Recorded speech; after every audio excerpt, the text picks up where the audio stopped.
Gerstlauer is an amusement ride manufacturer that have produced many world-class coasters. They became popular from producing compact coasters with these beyond vertical drops. Parks bought these because they were cheap and didn't require much space to build.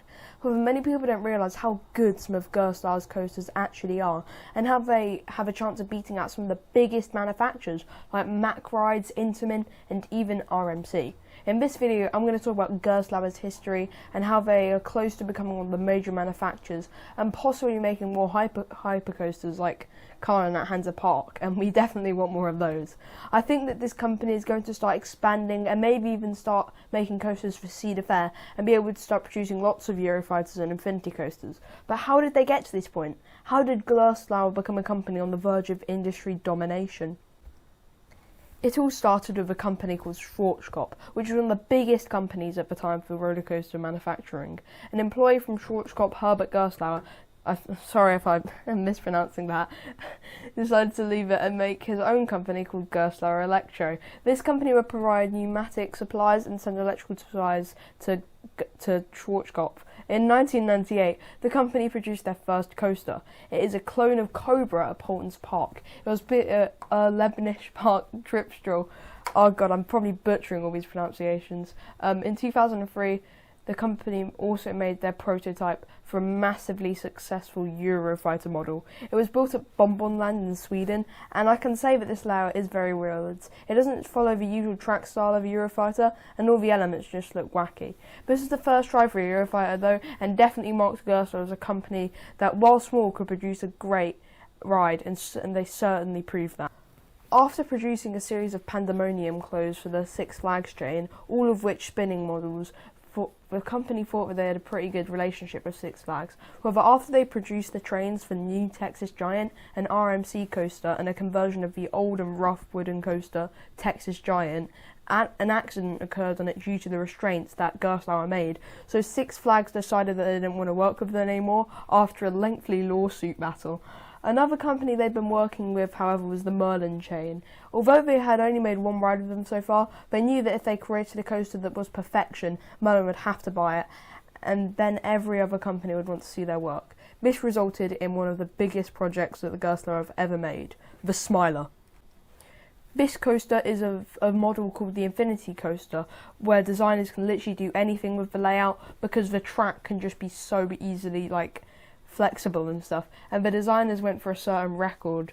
Smiler has a 14 inversion record. That's 4 more than second place in all those Colossus clones. The way this coaster is fit in such a tight space is great, and I'm sure that everyone was waiting for Gerstlauer and Merlin to work together again. Unfortunately though, a major accident happened on Smiler in 2015. I won't go into too much detail about it, but fortunately no one died.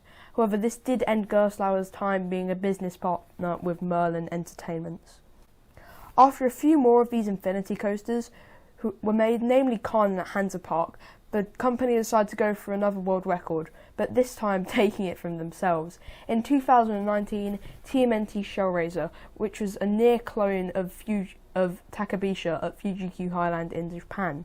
This coaster had the world record for the steepest drop until Nickelodeon Universe and American Dream all stole it with half a degree drop difference. Something I found interesting is that TMNT Shellraiser is actually a Eurofighter and bigger than some of the Infinity coasters there are. In 2018, they also had what I believe to be a one-off deal with Cedar Fair and Knott's Berry Farm with a coaster called Hangtime. If this wasn't a one-off deal though, it could lead to a partnership between Cedar Fair and Gerstlauer that would honestly be great. I would love to see a Gerstlauer Infinity coaster as a replacement for Volcano at King's Dominion. I feel like that would be really cool. I think that Gerstlauer are about to see a massive success, as recently they've been working on many major projects like Hangtime, TMNT Shellraiser, and most recently Defiance and Palindrome, which are going to open up later this year. These two coasters are very unique and could catch the eye of Cedar Fair to begin a very rewarding partnership on Gerstlauer's end. With their coasters being so versatile and easy to fit into a tight space, who knows what they could do in the future. All the coasters I have mentioned when talking about this company are inversion-focused coasters, the majority of which have hang-time-filled inversions. I think the ride that really shows the best of Gerstlauer is Monster at Adventureland in Iowa. This ride is an inverted drop followed by a series of wacky elements that Gerstlauer are known for. Something I found a bit interesting when researching this video is that how their elements are shaped. Like, look at how stretched out the loop on Junker is. I know it's technically a finished loop, which is different to a regular one. Yes, we have variants of the basic loop now, but I think it's still a bit strange looking. Usually in theme parks, the weirder or stranger ride, the better. Why do you think B&M became popular? Because of their smoothness? No, of course not. Have you ever seen another coaster other than a ring rider do one of those dive drops? Or a coaster other than a B&M flying coaster do a pretzel loop? Or another ride that hangs you over the drop like a dive coaster? The reason B&M got to the point of industry domination is because of how unique their coasters are, and Gerstlauer meets the mark with their weirdness. The beyond vertical drops are unheard of in any other coaster other than Gerstlauer, and no company can do hang time quite like that found in Gerstlauer. How this company's rides go from quick to slow to quick to slow is crazy, and it's dizzying to watch them from off-ride. The only stereotypical Gerstlauer coaster I've been on is Rage, and that ride is awesome. It also holds a special place in my heart, as I posted a review of it as the first video to my channel. Anyway, all these reasons make it certain that Gerstlauer could possibly start to take over the industry in a similar fashion that RMC did. This video took a lot of researching and editing to do, so please subscribe and like, because I'm trying to hit 100 subscribers by the end of the year, and with your help I could definitely reach it. Thanks for your time, guys, and I'll see you next time. Goodbye.